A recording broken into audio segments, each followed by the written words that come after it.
Hello, everyone, and welcome back to Blue Balloon Theatre's podcast. It is me, Rebecca Fithian, your host, here today with Jacob Davies, and I'm so excited that Jacob has come on the show, and we're going to be chatting all things poetry.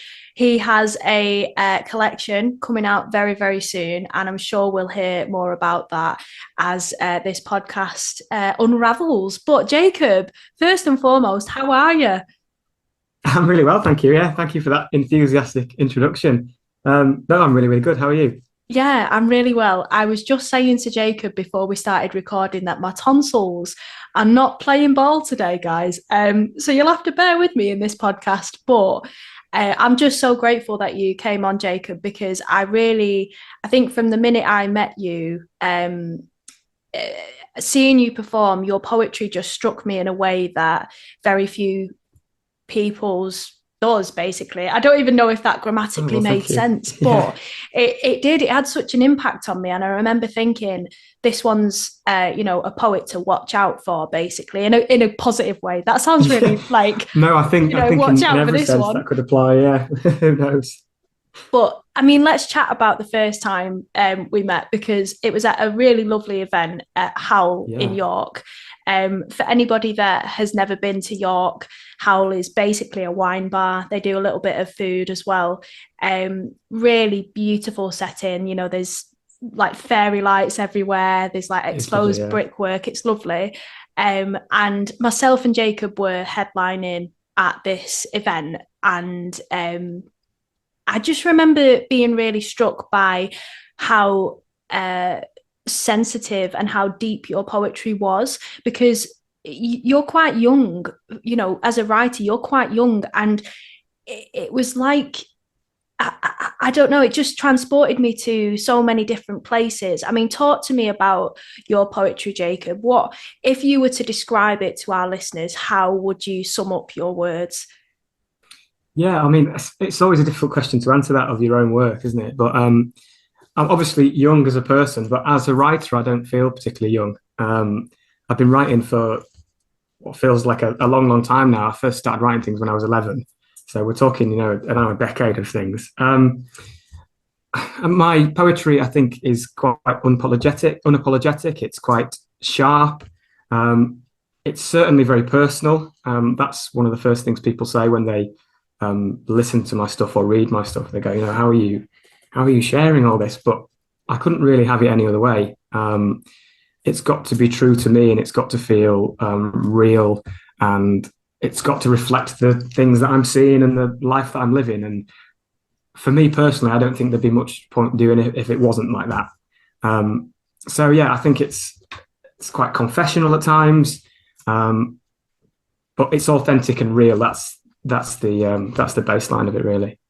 Yeah, I got that vibe from your work, from that first sort of meeting, and I remember being very, very struck by your honesty. And I completely relate to that. Actually, I think a lot of writers listening to this will, that it has to feel true to you and your experience of the world around you as well. I think that's so important as a writer. That's how you can get the most relatable content, basically, isn't it? 100%. Yeah. That's how you make connections with people. And I'm so grateful that our paths crossed in that way. We've been to several other gigs since then where we've seen each other perform, and it's always been a joy to hear your words. What inspires you when you're writing? Is it the people around you? Is it, the circumstances that you're in, or is it something different to that? It's a combination of a lot of things, really. It's interesting you say about having that sense of connection and understanding, and when someone reads it, they can understand how you felt. Because I think, from my perspective, all you can ask for really from an audience is a sense of universality, where they pick it up and read it and they go, "Yeah, I get that." And it might even just be a line, or just a way you phrased a certain emotion. But to talk about inspiration, yeah, it's really everyday and really, really small things. And I'm inspired a lot by the things around me. So I write a lot about Yorkshire, so I'm a proud Yorkshireman. And it's the really small things. And I think if you talk about big ideas and um, deep ways of thinking, that can become quite trite and quite desensitized quite quickly. But if you're talking about the really small things that people are taking in all the time and maybe not acknowledging, you can get quite some big ideas through that. So yeah, it's the really small things. It's emotional. It's not superficial in any way. Um, Inspiration in terms of literature and music as well is absolutely huge for me. Music particularly drives a lot of the work I do. Um, I listen to music, and off the back of that, a lot of the time, then ideas for poems will come, and I try to write in a way that's rhythmic, and in a way that represents the music that I like as well.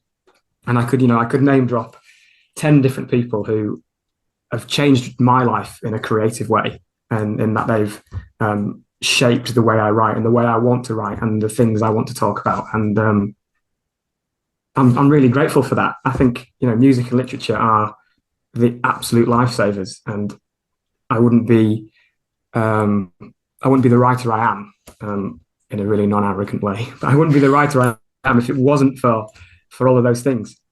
Yeah, I totally get that. They're so closely linked, aren't they? Music and poetry. These lyrics that people come up with can often be made into poetry, or I know it's been the case for me where I've maybe written a poem and then turned it into a song later down the line. And Yes, that link is so beautiful. It's melodic sometimes when you hear a poem, especially when you watch it being delivered by the writer. yes, It can be such an uplifting experience because of that rhythm that they get into, and only they know how it's supposed to be exactly. delivered. And a poem on a page compared to a poem read or heard are two separate experiences. I think people who will read my stuff compared to who sort of watch me perform it, I think will get a different thing from that, and that's brilliant, isn't it? Yeah, 100%. I completely get that. A lot of people have said that about me and my collection as well, Yeah, yeah, because reading it, it's very vulnerable, it's very honest and quite raw in terms of the way I address mental health and relationships, and I delve into the nitty gritty of that. And yet, when I perform it, there are elements of music and singing. There are really, yeah. sort of playful moments where it's almost like I'm taking bits of music and rhythms that people already know, and I'm sort of testing them in a way, and I'm saying, oh, I'm going to challenge you to think of it in this way. You're absolutely right. The way poetry is read is so different to how it's heard and perceived when it's being performed. Um, yeah, which makes me very, very excited to read your upcoming collection. And I feel now is a perfect opportunity and moment to chat about it. Tell Yes. us what it's called. Tell us all about it. Yeah, so it's a nice upbeat title. It's called "The Dream Must Die." Love it. It's a collection that yeah, um, it's a collection that I mean I've done three collections of poetry so far, and I know I have to say this, but it's because I believe it. I think it is the best of the three, by a good margin. It's the collection that's taken me the longest to write. My first collection of poetry, I put out when I was 17, and I wrote it in basically, it was a collection of everything I'd ever written, then sort of scrambled together. And it was a little bit like there wasn't much subtlety to it. It was very, very raw. It was just almost like me sort of screaming, look, listen to me, here I am. So as a collection of poetry, it's certainly not the strongest thing you'll ever read. But then from there, I've almost tried to improve bit by bit. And with the new collection, The Dream Must Die, um, it's taken me a while, and I've sort of sat back and put together and thought about the concepts I really want to write about and tried to do that in the best way I possibly can, really. So, I mean, we'll see how people receive it. They might like it, they might not, but I'm excited for people to read it and to let me know what they think, really, because this is, yeah, it's an important one to me. It feels really special. I like that a lot. I think there's real sort of weight to what you've said there. I think a lot of us, when we first get our work published, if we're lucky enough to do so, we feel this enormous thing of like, I need to get everything I've ever written out Yes, there absolutely. for Yeah. people to read so I can make my mark. And actually, what you've said there is very, very valuable, I think, for any sort of first time writers that are getting their words published. Really think about the narrative that you want to put out there into the world and that you want to share.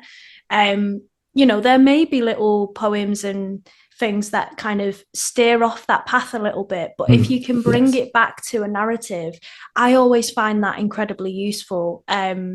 Because poets, writers, playwrights, songwriters, we are storytellers. That is what we do, and what we aim to do is tell and share stories. I find it really interesting what you've just said, and I mean, it's made me even more excited to read the collection. You are going to be having a book launch as well. Let's have a quick chat about that. Where is it going to be? What's the date? Tell us Yes. all the details. So it's at the Queen's Mill in Castleford, which is an old. I say old; they are still actually making flour, but it's an old flour mill, which is almost turned into a venue, and then there's a little bar on the side of it, and it is just. I'm biased because I am Castleford through and through, but it is the most wonderful venue.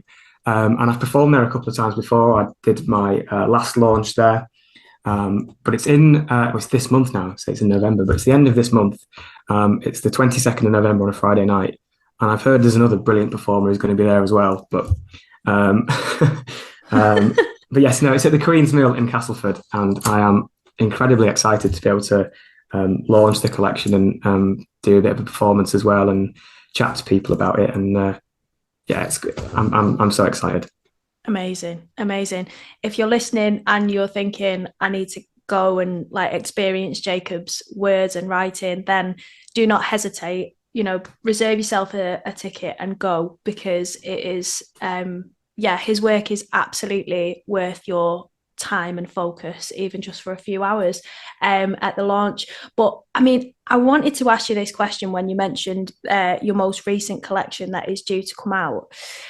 When did you know that you had kind of finished the collection? When did you know that it was ready? I bet you've been asked this before, but no, well, you'd be surprised. No, I think it's a really good question, because it's a question you have to ask yourself as a writer, as I'm sure you know, when you're doing that process. The story with this one compared to the other two was I actually wrote another collection after the second one, before this one, that I never did anything with. So parts of that, and very, very small parts, when I say parts, have been taken from that collection. It was called I Am a Watercolour, and it never went anywhere. Because I sort of finished it and sat back and left it for a couple of months, and then read it all back, and I was like, this isn't right. This isn't me. This is not the narrative I want to tell. And from sort of the aftermath of that came then The Dream Must Die, and it was put together from all sorts of different things that I'd been working on, and I got to the point where. To answer your question, eventually, I got to the point where I knew I had a full collection, because it felt whole, and the things that I then were writing after that felt separate to that, which I imagine sounds very strange on the outside, but it made sense to me. So yeah, it's once you just get that feeling that you have something that is whole and that is complete, and almost that thread then wears out, and you've got this body of work that either is going to go on the scrap heap or is going to become something you can hold in your hand. So it's a rubbish answer, but you just get that feeling, don't you, of that, like, this is finished. Yeah, 100%. I totally relate to that. I think my experience is a little bit different to that, but similar in ways that lots of my poems were very, very different that formed my first collection. And I sort of sifted through my backlog of work, which was a lot. And I had to sit down and literally sort of, go through all of them with a fine-tooth comb and say, does this even represent me as a writer in the best way right now? And I was thinking about, again, coming back to that story and the narrative that I wanted to share, and this overriding arc of how do I want the reader to feel by the end of this book? What do I want them to take away from it? Obviously, everything is subjective. Art is subjective. Everybody will take something different from your collection when it's published, and that is such a beautiful thing, that everybody will have such a unique experience of it. Yeah. But it's such an interesting thing to discuss, really, because I think a lot of writers feel this pressure to sort of put themselves across in the best way, but actually, as we talked about before, it's the real sense of humanity and the sort of genuine nature of your writing that people really care about. It's such an interesting point of discussion. I think it's interesting that you mentioned that pressure of almost putting out a collection that represents you, whereas I'm far too self-involved in my creative process, really. I don't really think about the reader at that point, which could be a really naive thing to say, but it's just true. I write absolutely for me, and I write as if no one's ever going to read it, and then I eventually throw it all together and 6 people read it or whatever, but you know what I mean. So I'm absolutely writing for me. It is my diary, in a sense, that I'm then putting out, and sometimes it works and most of the time it doesn't. But it's interesting that you mentioned that pressure and that wanting to form a narrative with your work, because that's not something I've really tackled. I think that's so interesting, though, and I think so many writers will again relate to what you're saying, in that it is an outlet. Poetry, writing generally is massively. It is an outlet for us to process our experiences, our emotions. I know that for me, if ever I'm at a peak of an emotion, whether it's joy, sadness, jealousy, spite, whatever, I'm gonna channel that into what I'm writing. And sometimes I get something really beautiful from it, and sometimes I just have a really sort of cathartic experience, and that will never go anywhere. Like you were saying, that's for my eyes only. I've written it for myself, and ultimately at the end of it I feel better. And I think, sometimes you just know, it's a bit of an intuition thing. You just know that a piece is meant to be shared. And 100%. I've definitely felt that with my work. I'm sure you have with yours. It's weird, isn't it? Because there are certain poems that I can think of one off the top of my head where I was in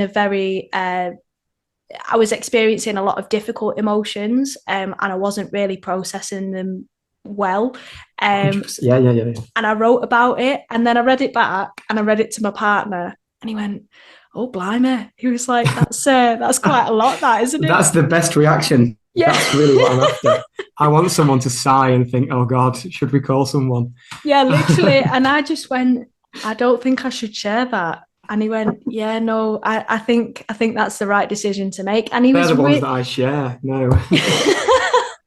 Sometimes you've got to share them, but yeah, it's you really do have to sort of trust yourself as a writer and as an artist to, you're always going to put across ultimately what feels most authentic to you.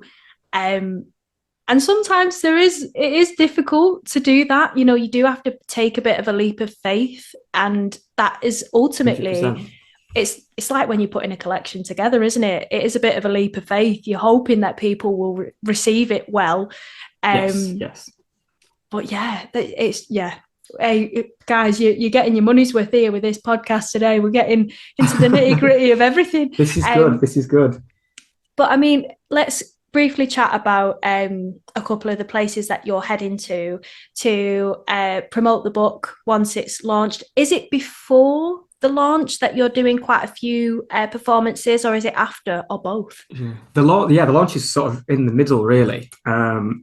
I've got a few performances this month, just sort of here and there as part of different events and different things like that. I imagine, obviously, this will have come out by the time this happens. But on this week, on the 8th, I'm doing this brilliant little event called The Gathering, where the head of a charity is coming over to England for the first time. So quite a guy with quite a bit of esteem and things like that. And they're putting on this big evening for him of Scottish and Yorkshire culture, a fusion of two obvious cultures that go hand in hand. And for whatever reason, I am Yorkshire culture, so I'll be doing a couple of poems at that event. So I'm quite excited about that.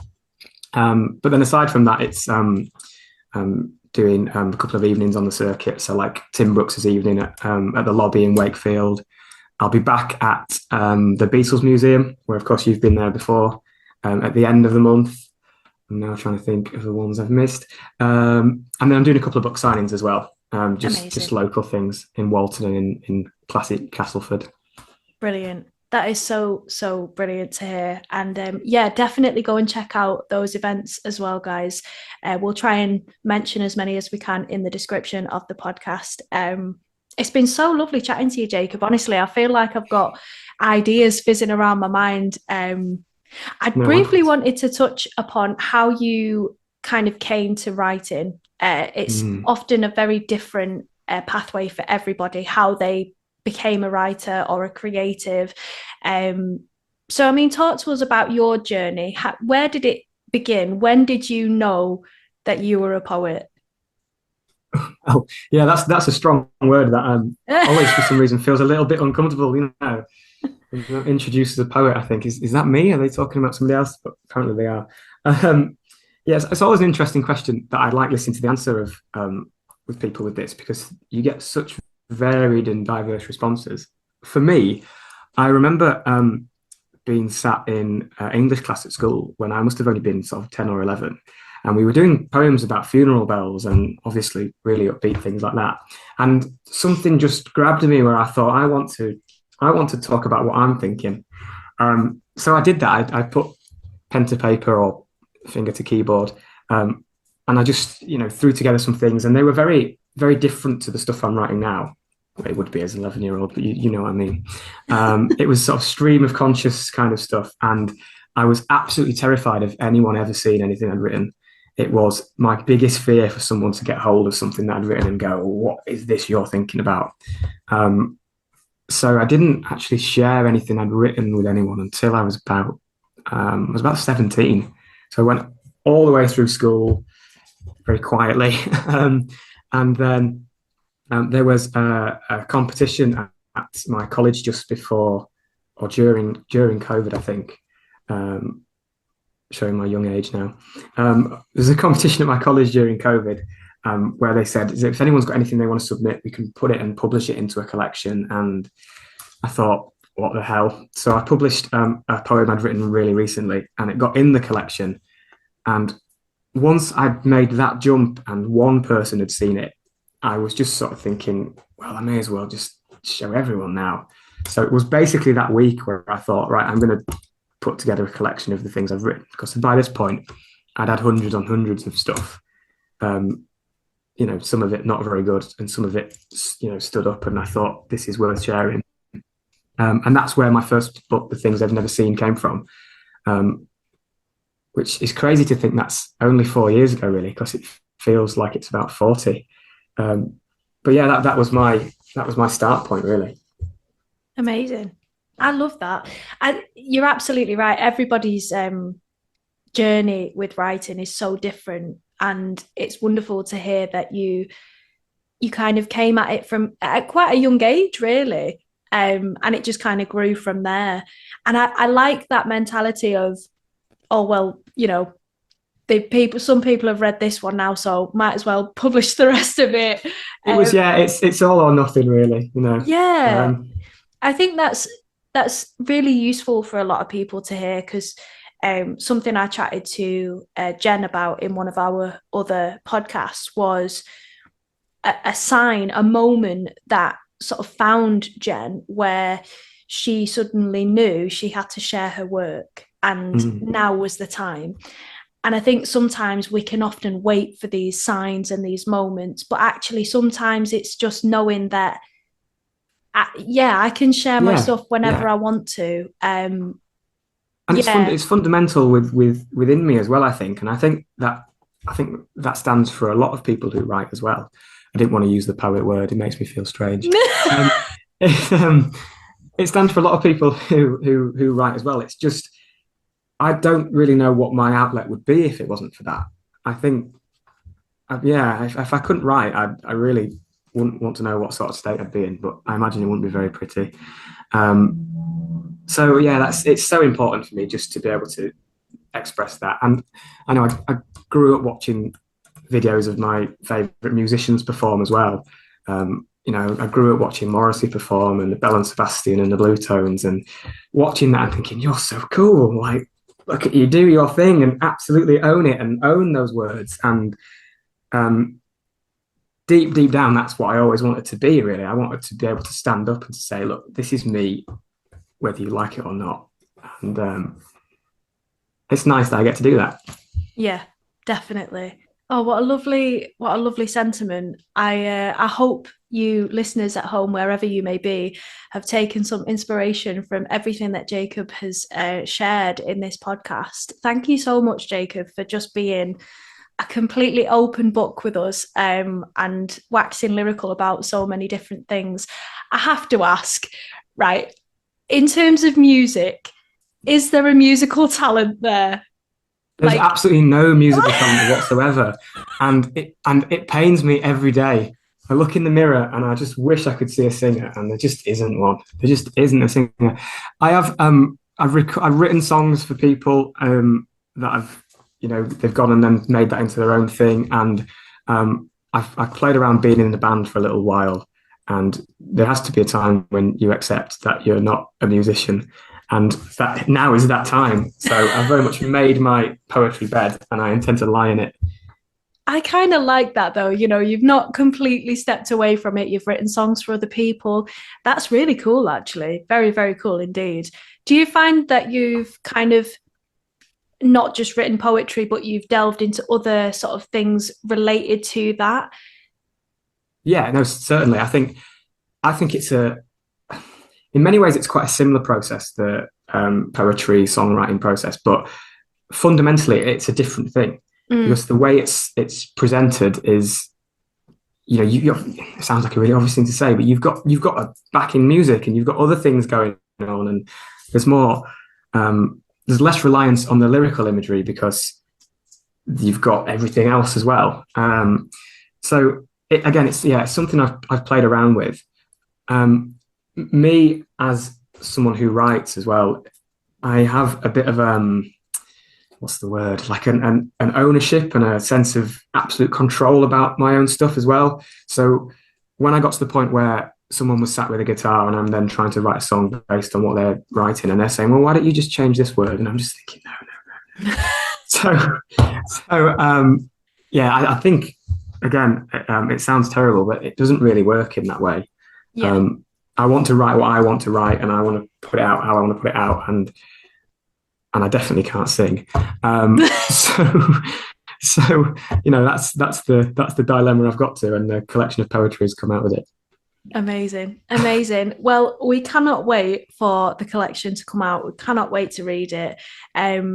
I'm sure everyone is dying to know where we can find you on social media. And of course, there we will find out all about your book. Are you on Instagram, Facebook? Where can we find you? I'm solely on Instagram now. I was on the dreaded X, but the cesspit of nonsense just got to me. So I took the plunge and got rid of it. No, just on Instagram. I'm J Davies Writer. Amazing. Well, guys, thank you so much for listening to our podcast with Jacob Davies. You've been an absolute pleasure to chat to, Jacob. Thank you. Likewise. Thank you for your time and your energy and your words. Yes, 22nd of November is Jacob's book launch. Go and check it out. The details are on social media, on ours and on Jacob's. And thank you so much for listening. If you're watching on YouTube, hope you've enjoyed the lovely expressions that are on my face all the time, 24/7. And if you're on Spotify, I hope you've listened and enjoyed this wonderful podcast. But yeah, thank you again, Jacob. And we'll see you guys so much. very, very soon.